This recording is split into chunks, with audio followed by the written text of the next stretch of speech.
pagi adik-adik semua. Pagi Kak. Pagi. Bagaimana kabarnya hari ini? Baik. Baik Kak. Semoga kita selalu dalam keadaan yang sehat ya. Oke, sebelum kita mulai kegiatan kita hari ini, langkah baiknya kita berdoa terlebih dahulu. Untuk doa kakak yang langsung pimpin ya. Jadi menurut kepercayaan dan agamanya masing-masing, berdoa dimulai. Berdoa selesai. Oke, kakak mau tanya, di kelasnya ini semuanya hadir ya? Hadir semua Kak. Oke, hadir semua ya.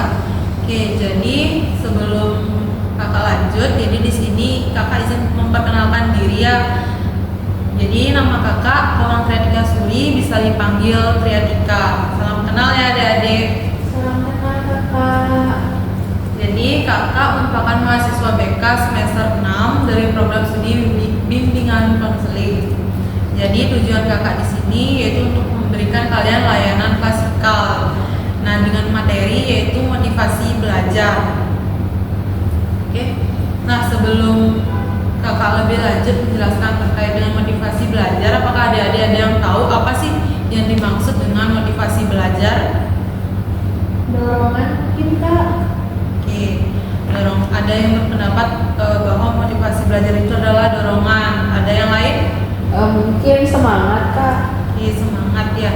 Oke, jadi yang kalian sampaikan tadi itu benar ya. Jadi motivasi itu bisa dikatakan sebagai dorongan dan juga semangat untuk belajar. Jadi di sini adapun definisi dari Kamus Besar Bahasa Indonesia yang dimana menjelaskan bahwa istilah motivasi belajar itu berasal dari dua kata utama, yaitu motivasi dan belajar. Nah, dalam Kamus Besar Bahasa Indonesia, motivasi diartikan sebagai dorongan yang timbul pada diri seseorang secara sadar atau tidak sadar untuk melakukan suatu tindakan dengan tujuan tertentu. Nah, sedangkan belajar itu merupakan suatu hal untuk memperoleh pengetahuan atau keterampilan melalui pengalaman, membaca atau mendengar. Jadi ketika kedua istilah ini digabungkan, maka motivasi belajar itu mengacu pada dorongan internal maupun dorongan eksternal dalam diri individu yang mendorongnya untuk melakukan aktivitas belajar secara aktif, terarah, dan konsisten guna untuk mencapai tujuan akademik tertentu. Nah, jadi adapun pendapat dari ahli yang mengemukakan terkait dengan definisi dari motivasi belajar, yaitu yang pertama menurut Sardiman. Nah, yang dimana menurut Sardiman, motivasi belajar adalah kekuatan dalam diri siswa yang mendorong munculnya aktivitas belajar, menjaga keberlangsungan belajar, dan mengarahkan agar tujuan pembelajaran tercapai. Kemudian menurut McDonald yang mengungkapkan bahwa motivasi belajar adalah perubahan energi dalam diri seseorang yang disertai dengan perasaan tertentu dan kesadaran akan tujuan yang ingin dicapai. Dan yang ketiga yaitu menurut Kuno, motivasi belajar adalah dorongan yang berasal dari dalam dan luar diri individu yang mengakibatkan adanya perubahan perilaku dengan dukungan dari unsur-unsur seperti minat atau perhatian. Oke, jadi dari definisi dari KBBI kemudian dari tiga para ahli tersebut, jadi dapat kita simpulkan bahwa motivasi belajar itu adalah dorongan internal maupun eksternal yang dapat membangkitkan semangat belajar, menumbuhkan minat, menjaga ketekunan, mengarahkan pada tujuan belajar, serta mendorong perubahan perilaku ke arah yang lebih positif dalam kegiatan belajar. Oke, sampai di sini apakah adik-adik sudah paham apa definisi dari motivasi belajar? Sudah. Oke, jadi di sini kakak akan lanjut menjelaskan terkait dengan indikator dari motivasi belajar. Jadi adapun beberapa indikator dari motivasi belajar, yaitu yang pertama dorongan belajar. Nah, yang dimana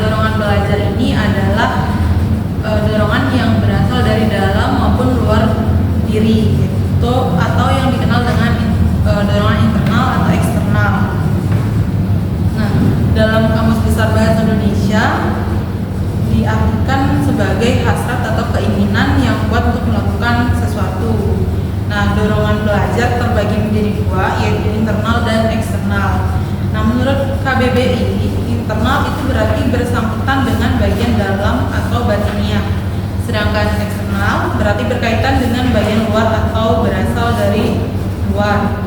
Jadi dalam konteks belajar, dorongan internal itu berasal dari dalam diri siswa itu sendiri, seperti keinginan untuk memahami materi, kemudian mencapai cita-cita atau memuaskan rasa ingin tahu. Nah, sementara dorongan eksternal itu berasal dari luar diri siswa. Misalnya harapan orang tua, tuntutan sekolah, penghargaan atau hukuman. Jadi, kedua jenis dorongan ini berperan penting dalam membangkitkan semangat belajar dan menjadi pendorong awal terjadinya aktivitas pembelajaran. Kemudian, indikator yang kedua yaitu tujuan belajar. Nah, dalam Kamus Besar Bahasa Indonesia, tujuan adalah sesuatu yang menjadi arah atau sasaran yang hendak dicapai.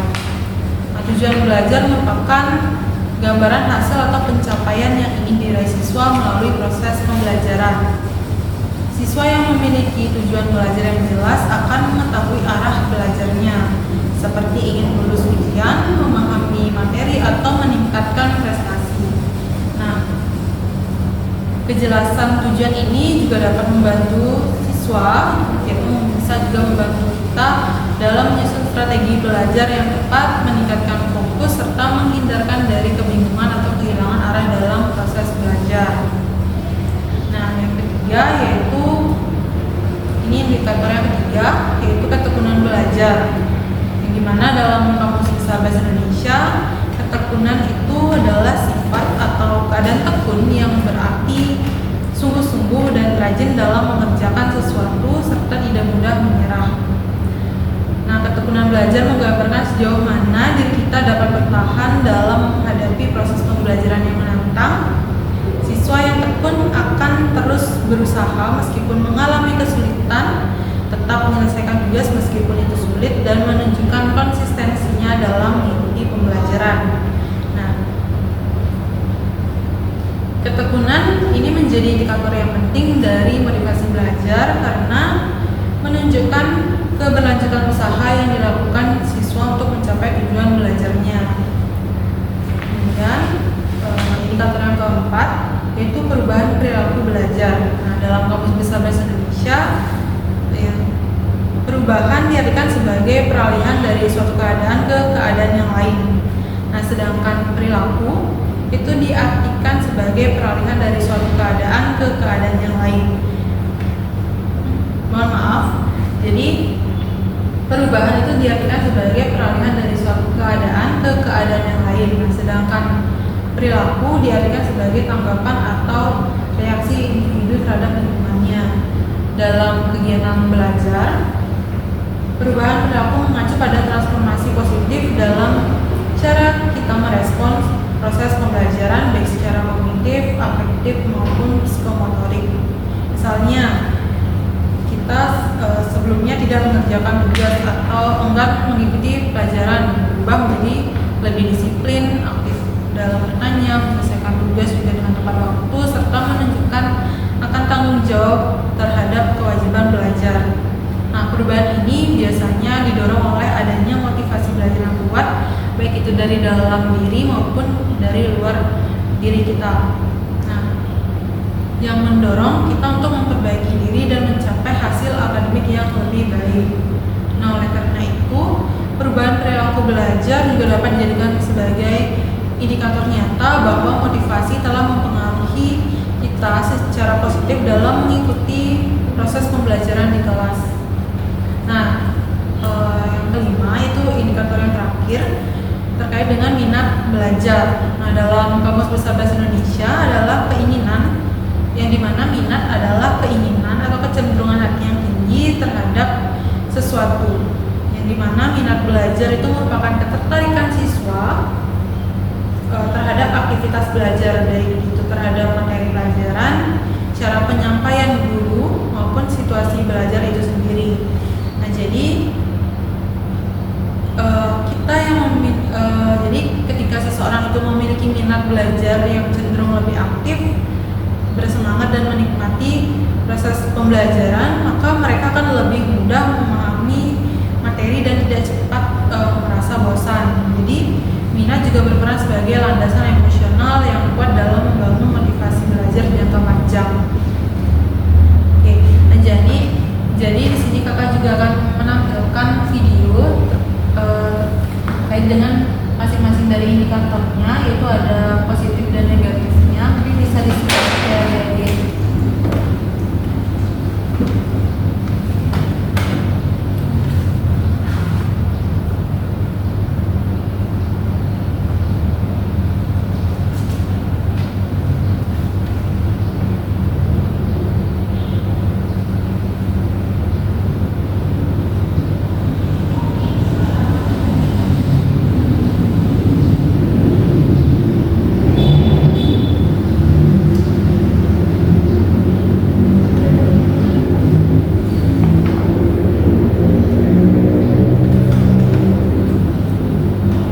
Jadi bisa disimak ya, Adik.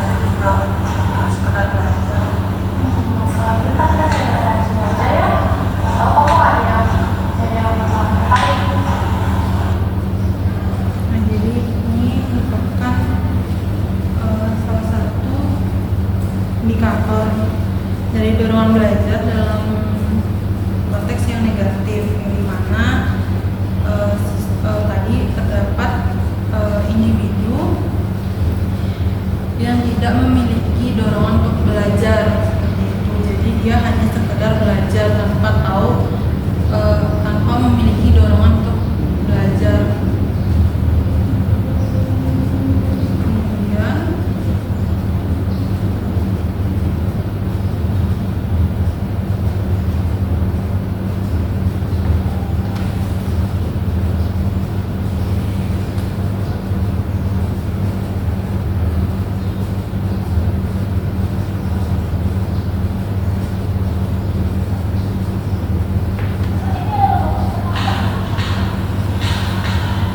ini indikator dari dorongan belajar dalam konteks yang positif.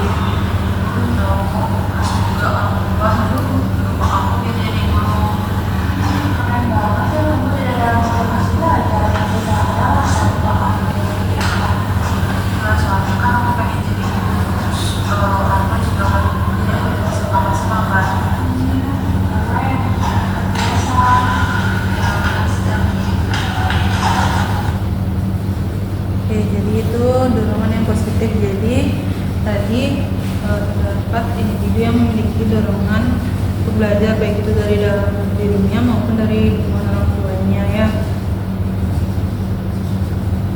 Kemudian ini indikator dari tujuan belajar yang positif.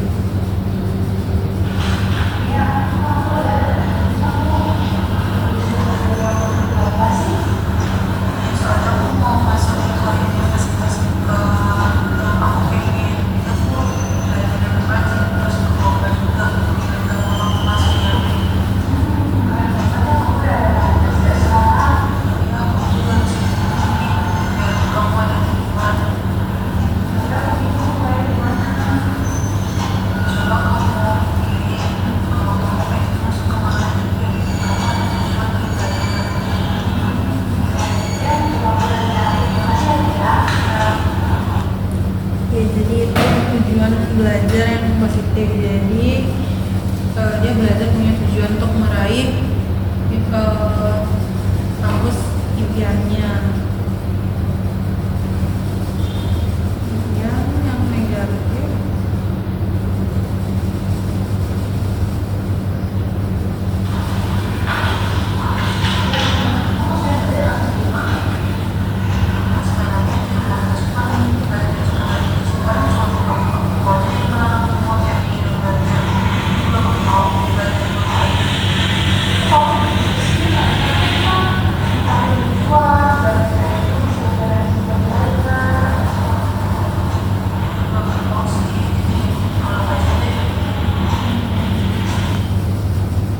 Oke, jadi itu tujuannya indikator tujuan belajar yang negatif. Jadi siswanya itu tidak punya tujuan dalam belajar, jadi dia sekedar belajar saja.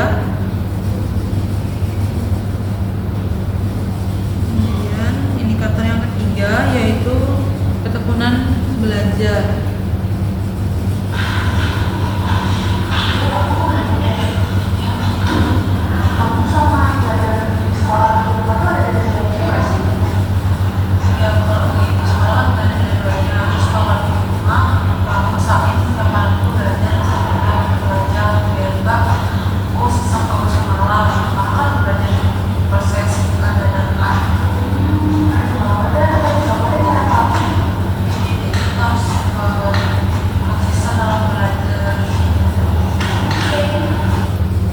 Oke, jadi itu tadi indikator yang ketiga, itu ketekunan belajar yang positif. Nah, yang sekarang itu ketekunan belajar yang negatif.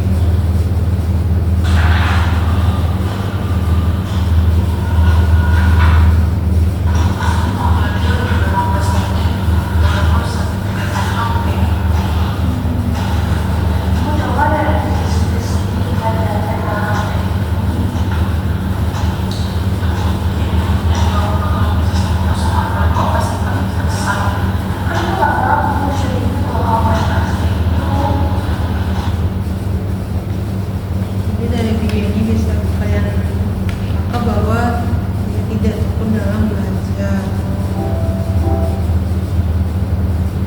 Kemudian yang keempat yaitu indikator dari perubahan perilaku belajar yang positif ya.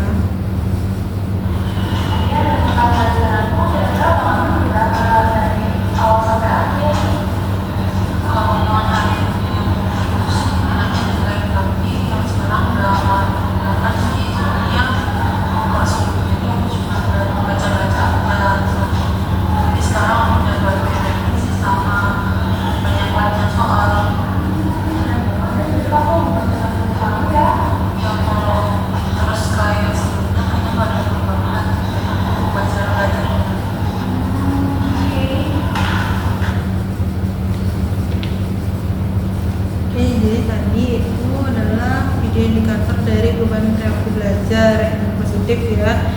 Yang di awalnya dia tidak mendapatkan nilai yang bagus karena belajarnya hanya dengan membaca saja.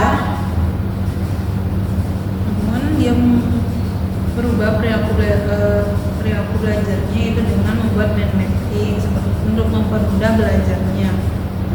Kemudian ini indikator yang negatif dari perubahan perilaku belajar.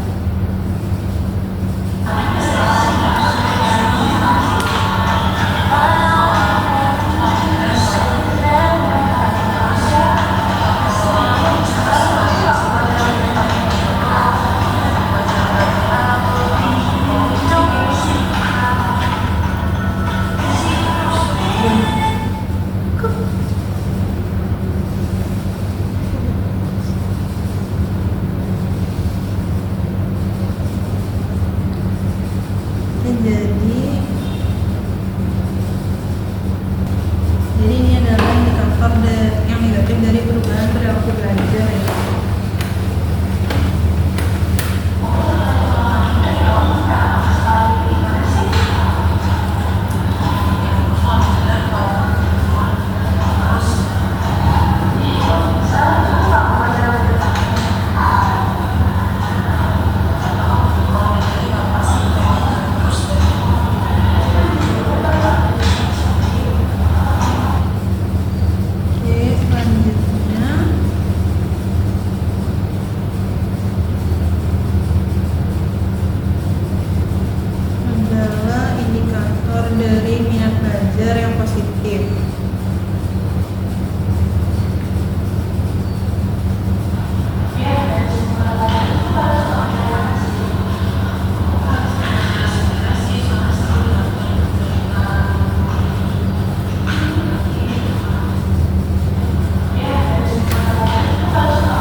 ditanyakan adik-adik? Tidak kak. Sudah paham? Sudah sepertinya kak. Kok ragu-ragu? Mungkin ada yang ingin ditanyakan, tanyakan saja. Benar? Oke, jadi kakak anggap kalian paham ya. Oke, jadi yang terakhir kakak akan menjelaskan terkait contoh-contoh dari orang-orang yang memiliki motivasi belajar yang tinggi dan juga motivasi belajar yang rendah. Nah, contohnya adalah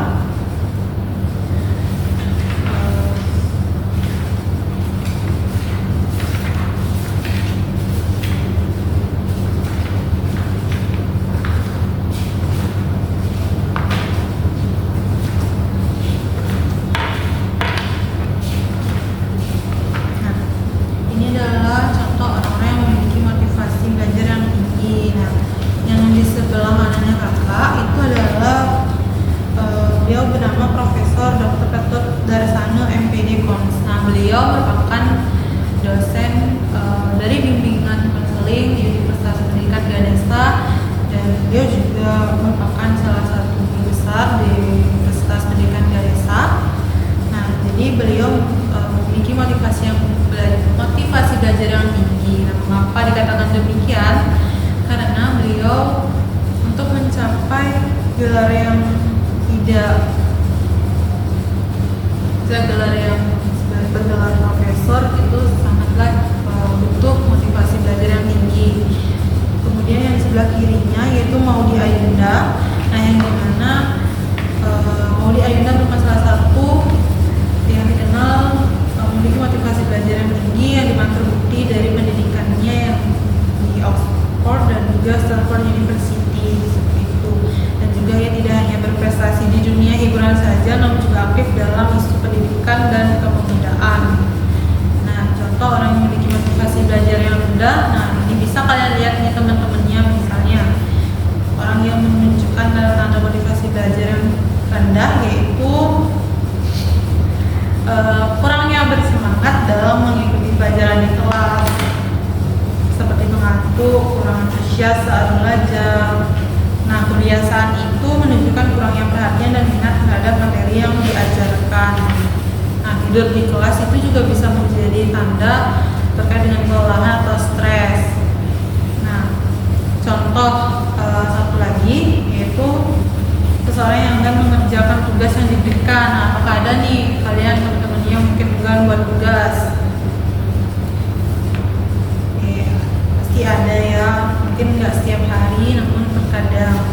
Jadi perilaku itu cenderung menunda. Nah, perilaku cenderung menunda dan menghindari tanggung jawab akademiknya itu merupakan sikap yang memperlihatkan rendahnya motivasi untuk belajar secara aktif.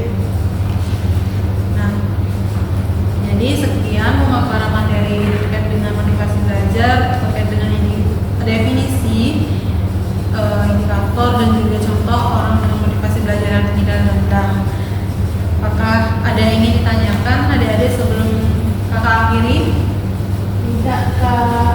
Oke, kakak harap paham ya dan kalian bisa menyimak dan memahami apa yang sudah kakak sampaikan, dan kakak akan membagikan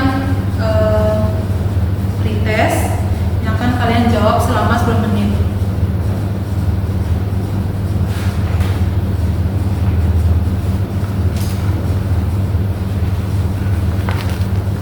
Ini ya.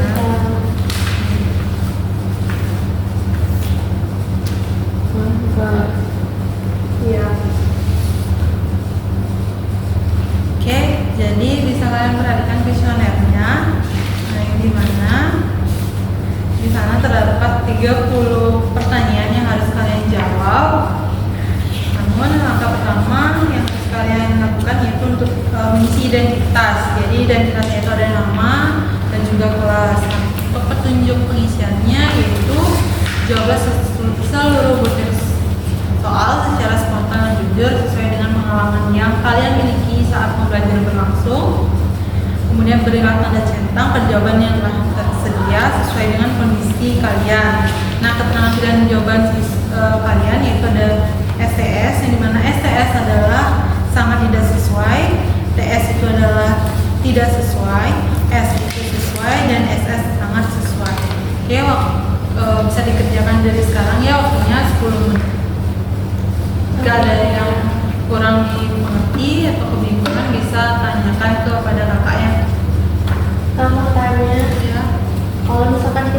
salah jawab gimana ya kak?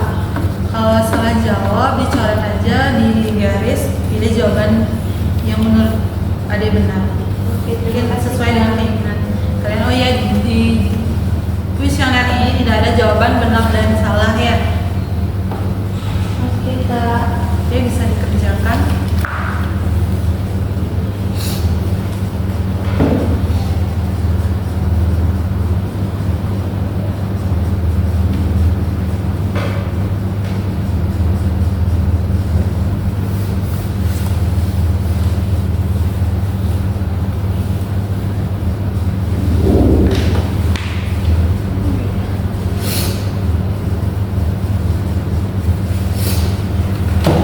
Oke, waktunya 10 menit sudah habis ya.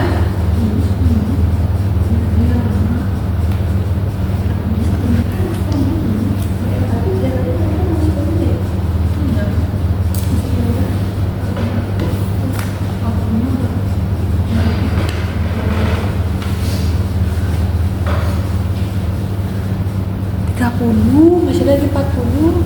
Tunggu 5 menit aja nih boleh. Kan lumayan tau. Kalau misalkan ngepas itu malah lebih bagus.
sudah 10 menit ya.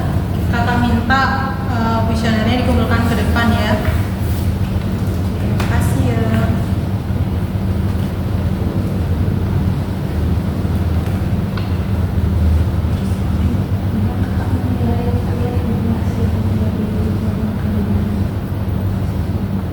Oke, kakak izin untuk melihat hasil kuesioner yang sudah kalian isi ya.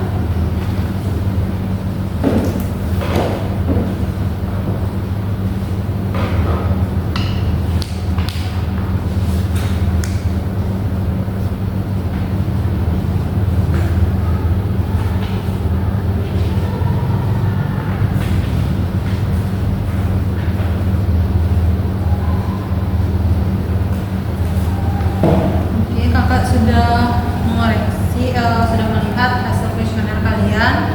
Nah, jadi setelah bimbingan klasikal ini, kakak akan lanjut ke bimbingan kelompok. Nah, untuk nama-nama yang kakak sebutkan untuk maju ke depan ya di baris depan ini, yaitu atas nama Andini, Leoni, kemudian Septiari, kemudian Cynthia, Yohana, Tia, dan Wanda. Oke, adik-adik nama yang tadi kakak sebutkan untuk maju ke depan ya, dan untuk yang kakak sebutkan mungkin bisa agak ke belakangan, namun jangan ribut ya. Dan untuk apa yang kita bahas tadi di klasikal itu mungkin kalian bisa cermati lagi, dan kemudian untuk apa yang kita nanti kakak sampaikan dan juga teman-teman kalian yang di depan ini, jika kalian yang di belakang mendengar, harap untuk dijaga kerahasiaannya ya, karena dalam konseling itu ada asas kerahasiaannya ya. Iya kak. Oke, jadi adik-adik yang di depan bisa bentuk lingkaran ya.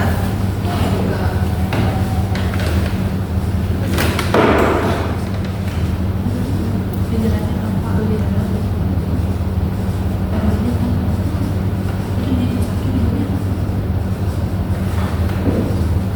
Nah, adik-adik, jadi di sini kakak sesuai dengan hasil kuesionernya, jadi kakak ingin tadi hasil bimbingan dari klasikalnya.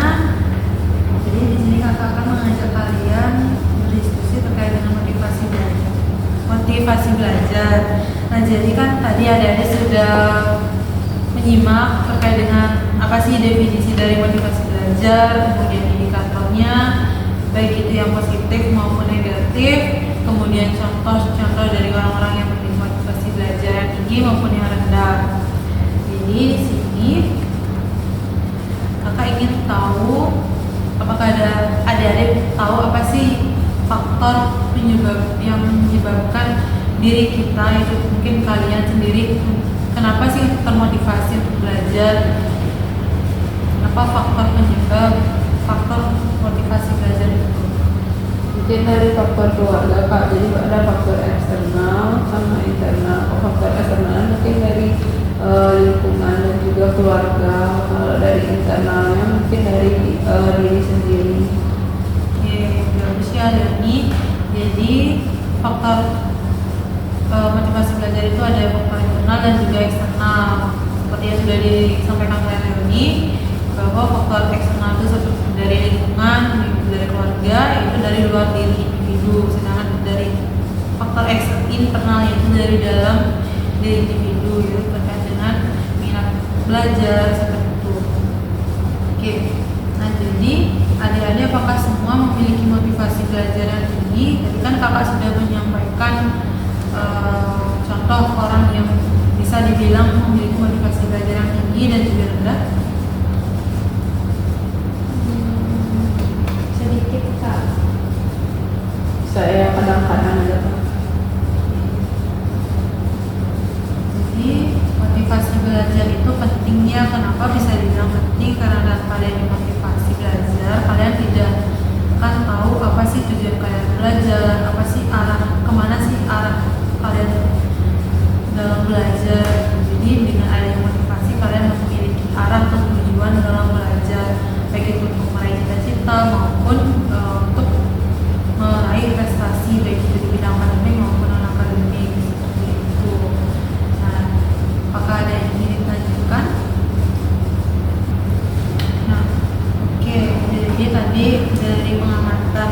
kakak lihat belum semuanya aktif ya, jadi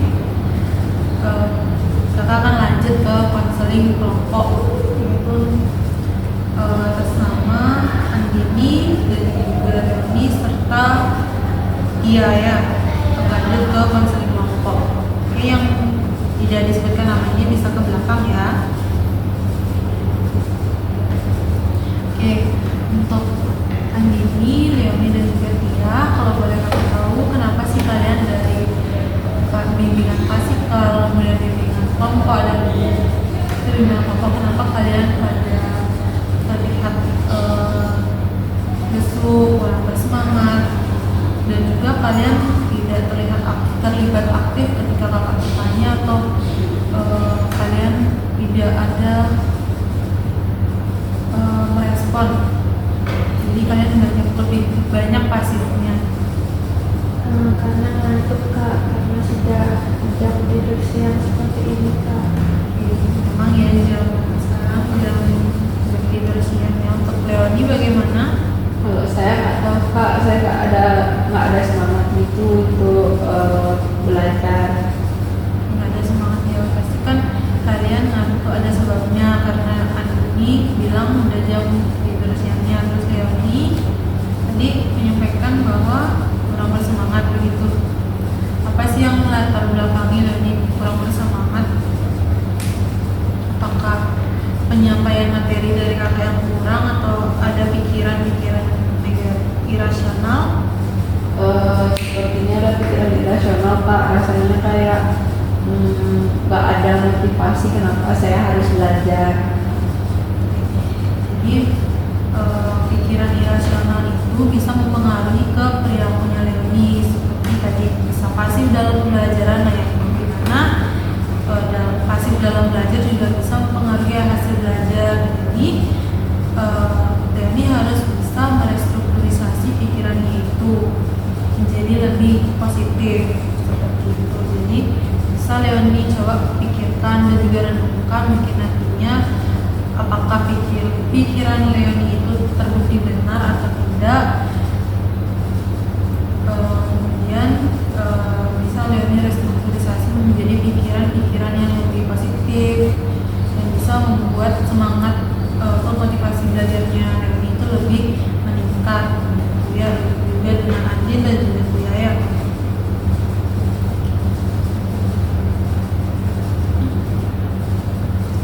Jadi caranya itu untuk merestrukturisasi pikirannya itu, yang pertama kalian kan tadi Leoni menyampaikan bahwa pikiran negatifnya itu apa, Leoni? Berpikir irasional. Berpikir irasional itu mungkin nggak bisa bersaing dengan teman ya, yang seperti itu. Iya. Oke, jadi kan setiap individu itu memiliki kemampuan begitu kelebihan maupun kekurangan, itu dia memilikinya sendiri-sendiri. Setiap individu itu kan unik, nggak semua memiliki kecerdasan yang sama. Jadi jangan berpikir seperti itu. Caranya itu Leoni bisa berusaha dengan mengubah pikiran itu menjadi lebih yang positif, dengan kenapa sih saya nggak bisa, yang lain bisa. Kalau sama-sama makan nasi, sama-sama belajar di sekolah yang sama, di kelas yang sama, kalau misalnya nggak tahu bisa nanya ke guru atau teman yang lebih paham. Jadi apakah ada yang ingin ditanyakan? Tidak kak. Gitu kak.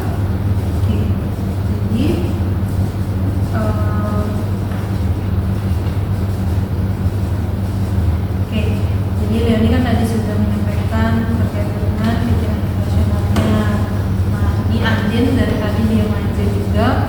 Oke, kalau untuk Leoni dan dia bisa ke belakang, untuk Andin bisa ke depannya. Untuk Leoni dan dia, terima kasih sudah berpartisipasi dalam konseling kelompok ya. Semangat belajar.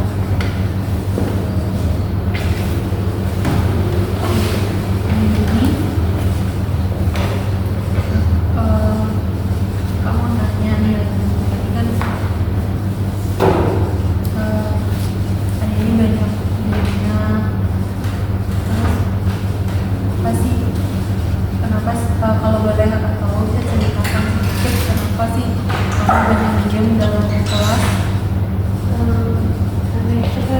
bilang saya mengantuk, jadi saya itu mudah merasa lelah, Kak.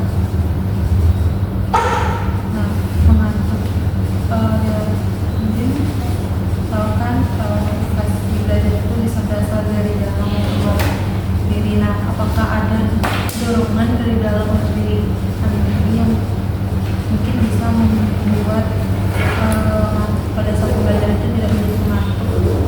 Mungkin jika pembelajarannya lebih seru, menarik, terus ada kreatifnya, ada games, mungkin itu bisa buat saya tidak mengantuk, Kak. Jadi begitu ya untuk metode pengajarannya. Jadi kalau seperti itu kan sudah dulu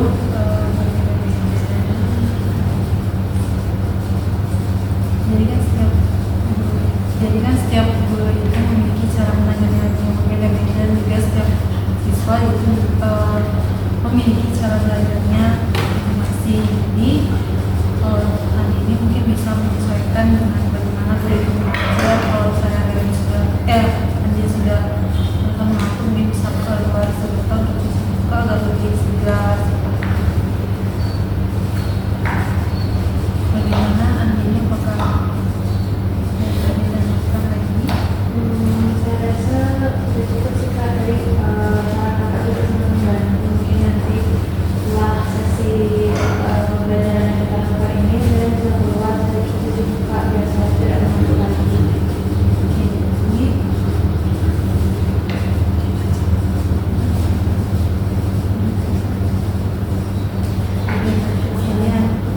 ini sekian dari kakak ya.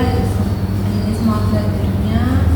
Semoga apa yang kakak sampaikan bisa bermanfaat untuk Andi dan juga teman-teman ya. Ya, Kak, terima kasih ya, Kak.